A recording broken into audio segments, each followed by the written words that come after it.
from nowhere 5 years ago, China's become the biggest car exporter in the world. Like, if you had told me the yen would be at 150, I would say every car in the world is going to be produced in Japan. Yep. But we're moving into a world where every car in the world is going to be produced in China. And, building cars, building nuclear power plants, building railroads, that's complicated stuff. Yep. Right? I mean, it's not plastic toys anymore.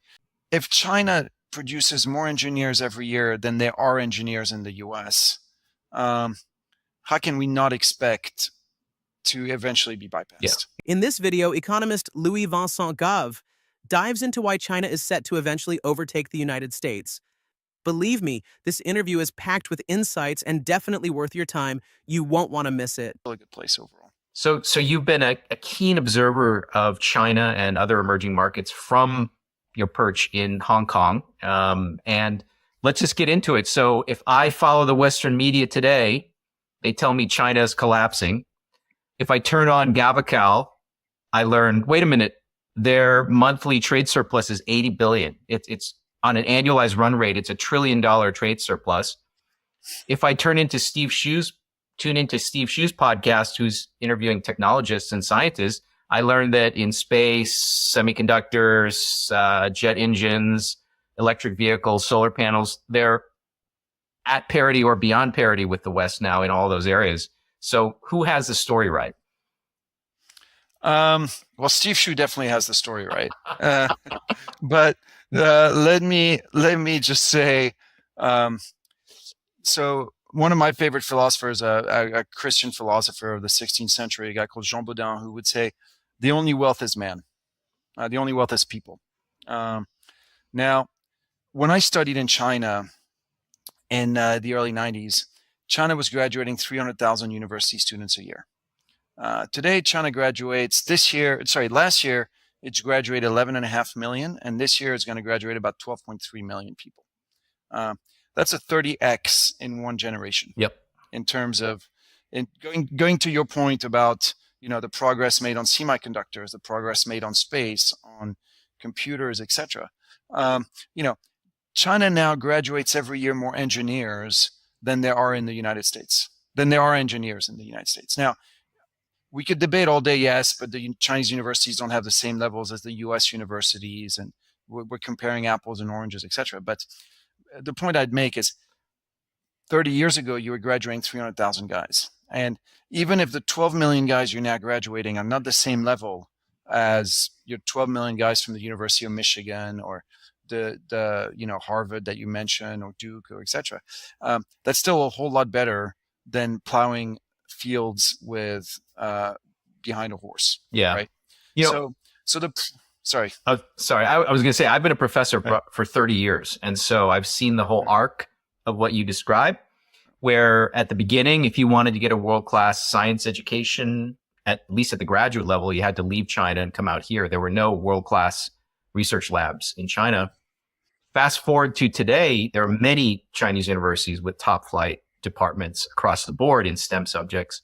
And about twice the fraction of kids of that 11 million that you described, the percentage that are doing STEM is twice as high as in the United States. So overall, you just get this enormous tidal wave of human capital that's feeding into their system. And their K through 12 grads are pretty good. So basically now they can get all the way up to world-class frontier, research level training at their domestic universities, which even 10 years ago, they couldn't do that, but now they can. So all the stuff is compounding. You can just see it in how young the teams are over there that are doing this world-class work, whether it's in jet engines or satellites or computers. So that human capital thing is for real. It's not going to go away for decades. So on this, I completely agree with you. But if I was the U.S., perhaps one worrying statistic is if you take the very best Chinese universities, your Beida, your Tsinghua, your Fudan, your Nandas, they used to send a lot of university graduates to the U.S. So you do the undergrads there, and then to your point, you'd come to Michigan to do a master's or a PhD in physics or chemistry or whatever. Those numbers have been in free fall. Now, initially, you thought, okay, it's COVID. Like nobody's moving. It's hard to to get out of the country, etc. But even post-COVID, there's been no rebound. Now you could say, well, it's the economic difficulties in China, or it's actually I can now do a very good PhD in chemistry at Tsinghua, which I think is actually what it is. I don't need to spend all this money to go to go. If I'm a top guy, I don't need to spend all this money to go to Michigan. I can go to Tsinghua. Louis, you went through the pain of having to learn Mandarin, right? So imagine how painful it would have been for you at 22 to say, oh my God, the only place I can do my PhD in material science is at Tsinghua. And now I got to be fully fluent. I got to read all my textbooks in Mandarin. I got to network with my job recruiter in Mandarin. I got to do everything in Mandarin. There are plenty of people in China that are great scientists, but their English isn't that great. So why would they come here, right? It's such a burden for them to come here that they can, if there is an ecosystem for them to develop their skills and to practice what they learned in school in China, they're obviously going to favor that once the system is mature. So so I think, to your point, I think we've reached that point in China now, and I think that's a change that we perhaps underestimate. We in the Western world underestimate because we just take it for granted that we have the best universities in the world, and that of course if you're smart you want to go to Harvard, and of course once you're in Harvard you're never going to move back to China because why would you? And that would, because in fairness, that was always the case for 100 years, or for at least the post-World War II environment. That was the case. And I don't know if it still is. I don't know if it's still the case in the past 5-6 years. I think it's just tipping now. So, and obviously for the bulk of students who they don't necessarily have the choice of going to Stanford or Tsinghua, but it's some other good Chinese university and then some other, reasonably good U.S. university. I think they're much more likely to stay in China now than they were even a few years ago. Yeah. So I think that's, to answer your question, that's the first point I wanted to highlight, because again, I think it's perhaps people aren't aware of it in the Western world. Now, the second point I'd make, on the whole, China's imploding, and is what I find fascinating is in my career. So I'm 50 years old. But in my career, basically every time you've had a real estate bust, you had a big economic implosion. Banks, went belly up, and you had big rises in unemployment and big deflationary busts in your economy. And that was the case for Japan in the early 90s. That was the case, we mentioned it that was the case in Sweden in 92, in Canada in 94. It was the case all across Southeast Asia in 97. Obviously, the U.S. in 2008 is still fresh in a lot of people's mind. Frankly, Southern Europe in 2011, 2012. Real estate has now been consolidating in China for 4 or 5 years, for a number of reasons. Obviously, trees don't grow to the sky, but also the government actively wanted to take down real estate. They took down real estate. Affordability has gone from, being the most expensive in 20 years to the cheapest in 20 years over the past 5 years. Partly because mortgage rates have halved, partly because real estate prices have gone down about 20-30%. And at the same time, over that same 5-year period, incomes have come up 20-30%. So, you do your affordability ratio, all of a sudden it looks much better. And so China has managed to do a real estate consolidation, which has, hurt growth, which has, killed the sort of like raw feeling the Chinese economy had. But the Chinese economy has not imploded. The show's kept on the road. You haven't had armies of unemployed showing up in cities looking for work.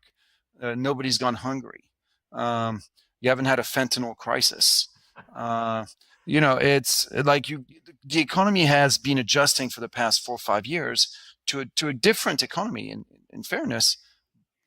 But I think we have the knee-jerk reaction in the Western world of, there's been a real estate bubble. The real estate bubble is imploding. Therefore, it's all going to go to pot. Therefore, everything's going to implode, because that's what happened to us. So how could it not happen to them? Right? I mean, we're just projecting our own experiences onto China. I think you wanted to say that the manufacturers and high-tech companies in China are competing against a very weak yen, yet they're taking market share. have huge trade surpluses. And so it's obviously Exactly. for anybody else to try to compete with Japan is extremely hard. And the fact that they can do it tells you something, right? Exactly. So when you think of it, they've had to deal with a super cheap yen, um, the real estate bust we mentioned, and on top of that, the American War. restrictions on war War. for any would like, but semiconductor restrictions and whatever else. And with that, from nowhere 5 years ago, China's become the biggest car exporter in the world. Like, if you had told me the yen would be at 150, I would say every car in the world is going to be produced in Japan. Yep. But we're moving into a world where every car in the world is going to be produced in China. Yep. Because not only are they good at producing cheap internal combustion engine cars, but they've basically, at this point, they've cornered the electric car market. And Europe is waking up to this, because Europe was saying, oh, by 2030, we want every new car sold to be electric. And they're realizing, hold on, if we do that, that means that we want every new car sold to be Chinese. And, which creates issues. But beyond electric cars, you got railways, you got power plants, turbines. I mean, you name it. 5 years ago, you mentioned that China's trade surplus has gone from 25 billion a month to 75 or 80 billion a month. And again, that's not because you and I decided to buy 3 times as many pairs of socks or 3 times as many, plastic toys. Yep. In the past 5 years, China started exporting a bunch of stuff they never exported before. Right now, China's in negotiations with Saudi Arabia to sell Saudi Arabia nuclear power plants. Now, as a Frenchman, I look at this and I wonder, what the hell just happened here? Like, selling nuclear power plants is our business. That's what we do in France. That's like one of our key comparative advantages. And China comes in and undercuts us by 2/3. They come in at 2/3 of our price. So undercut us by 1/3. It's mind blowing. And building cars, building nuclear power plants, building railroads, that's complicated stuff. Yep. Right? I mean, it's not plastic toys anymore. When I talk to Americans, a lot of the most anti-China people, they want to say, okay, this is all stolen. You guys stole all this IP and technology. And I'm sure some of that happened. But even if you stole stuff without a very powerful human capital and tech infrastructure basis, you're not going to be able to compete across all these different industries going forward. If all they did was steal and you stop them from stealing, you're going to get back ahead of them. But it looks the other way. It looks like they're getting ahead of us now. So very different from how it's perceived here. All right. So I hate the stealing of IP argument, to be honest. That's sort of one of my bugbears. I always say, okay, look, China's become the biggest EV producer in the world. Like, what did they steal? From whom? Yeah, exactly. Tesla buys their batteries from them, right? So yeah. Tesla buys their. It's like, who did they steal and from whom to do this? Now you could say they stole it from Tesla, but actually, Tesla early on in its life said, "I'm putting everything up there on the web, everything we've done, and anybody can look at it because we want the world to move to an electric car format." Who did they steal to do this? Nuclear power plant, they build their own nuclear program from scratch. Like, this is, it's really hard to steal nuclear stuff because of all the national security around it, etc. So, like, if we want to say China stole the nuclear secrets, then that means that we've got some serious espionage leaks going on in our own countries. To be honest, when I talk to people like that, I don't even want to fight that battle. I'll just say, look, let's suppose they stole everything, but they have very competent people making use of what they stole. And going forward, just crying about it is not going to solve your problem because they're innovating new stuff, as with EVs, as you pointed out, right? So, or LiDAR or something. And it goes back to what we were saying a little while ago. It's like, look, if China produces more engineers every year than there are engineers in the US, how can we not expect to eventually be bypassed? Yeah, exactly. I mean, it's to say, oh, they're just stealing stuff. It's like, so what are all these people doing? Like, these literally millions of engineers that are getting churned out every year. Yep.